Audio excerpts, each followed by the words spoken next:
திமுக கூட்டணியில் போட்டியிட்ட காங்கிரஸ் கட்சி 6 தொகுதிகளில் முன்னிலை பெற்றிருப்பதை பார்க்க முடிகின்றது. மேலூர் உள்ளிட்ட தொகுதியிலெல்லாம் காங்கிரஸ் தங்களுடைய முன்னிலையை பெற்று வருகின்றார்கள். அந்த அடிப்படையில் திமுக கூட்டணியிலே காங்கிரஸ் கட்சி 6 தொகுதிகளில் முன்னிலை பெற்றிருக்கின்றது. திமுக 41 தொகுதிகளில் முன்னிலை பெற்றிருந்த நிலையில் அந்த கூட்டணியிலே திமுகவிற்கு அடுத்து அதிகப்படியான இடங்களில் முன்னிலை பெற்றிருக்கக்கூடிய தொகுதியாக திமுக கூட்டணியிலே 6 இடங்களில் தற்போது முன்னிலை பெற்றிருக்கின்றார்கள் என்பதை பார்க்கின்றோம். கடலூர் தொகுதியிலே காங்கிரஸ் முன்னிலை பெற்றிருக்கின்றது, குளச்சல் தொகுதியிலே முன்னிலை பெற்றிருக்கின்றது, மேலூரில் முன்னிலையில் இருக்கின்றார்கள், கிட்டத்தட்ட வெற்றியின் விளிம்பில் நிற்கின்றார்கள். மேலூர் தொகுதியிலே திருவாரணை தொகுதியில் முன்னிலை பெற்றிருக்கின்றார்கள் என்பதையெல்லாம் பார்க்கிறோம்.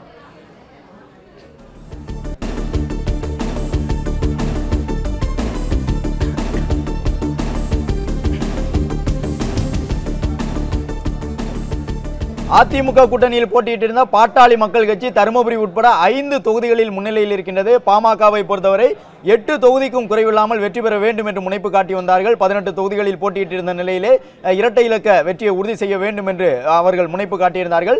அந்த அடிப்படையில் தருமபுரி உட்பட 5 தொகுதிகளில் மட்டும் தற்பொழுது பாமக முன்னிலையில் இருக்கின்றது. ஏனென்றால் பாமகவை பொறுத்தவரை தங்களுடைய அங்கீகாரத்தை உறுதி செய்து கொள்வதற்கு இந்த தேர்தலிலே 8 தொகுதிகளில் வெற்றி அவசியப்பட்டது.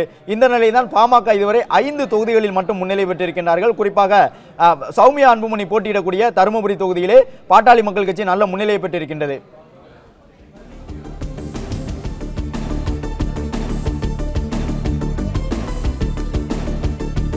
அதிமுக கூட்டணியில் போட்டியிட்டிருந்த பாரதிய ஜனதா கட்சி 4 தொகுதிகளில் முன்னிலை பெற தொடங்கி இருக்கின்றார்கள் என்பதை பார்த்து கொண்டிருக்கின்றோம்.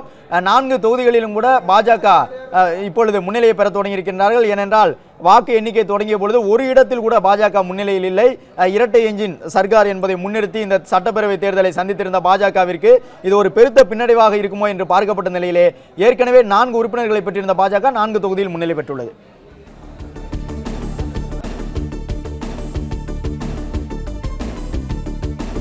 திமுக கூட்டணியில் போட்டியிட்டிருந்த மதிமுக மற்றும் இந்திய கம்யூனிஸ்ட் கட்சிகள் தலா 2 தொகுதிகளில் மட்டும் முன்னிலை பெற்றிருக்கின்றார்கள் என்பதை பார்க்கின்றோம்.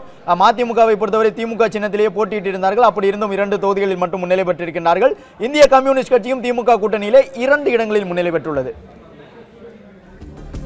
திமுக கூட்டணியில் போட்டியிட்டிருந்த மார்க்சிஸ்ட் கம்யூனிஸ்ட் கட்சி 3 தொகுதிகளில் முன்னிலை பெற்றிருக்கின்றது. சிபிஎம்ஐ பொறுத்தவரை இந்த தேர்தலிலும் திமுக கூட்டணியில் இடம்பெற்றிருந்தார்கள். சற்று கூடுதலான தொகுதிகள் கிடைக்க வேண்டும் என்று கடைசி வரை மல்லுக்கட்டியிருந்த கட்சிகளில் ஒன்றாக திமுக கூட்டணியிலே சிபிஎம் இருந்தது. சிபிஎம் தற்பொழுது திமுக கூட்டணியிலே 3 இடங்களில் முன்னிலை பெற்றிருக்கக்கூடிய ஒரு கட்சியாக இருக்கின்றது. பிளே ஸ்டோர் மற்றும் ஆப் ஸ்டோரில் இருந்து பாலிமர் செயலியை QR கோடு மூலம் பதிவிறக்கம் செய்யுங்கள். செய்திகளை உடனுக்குடன் பெறுங்கள்.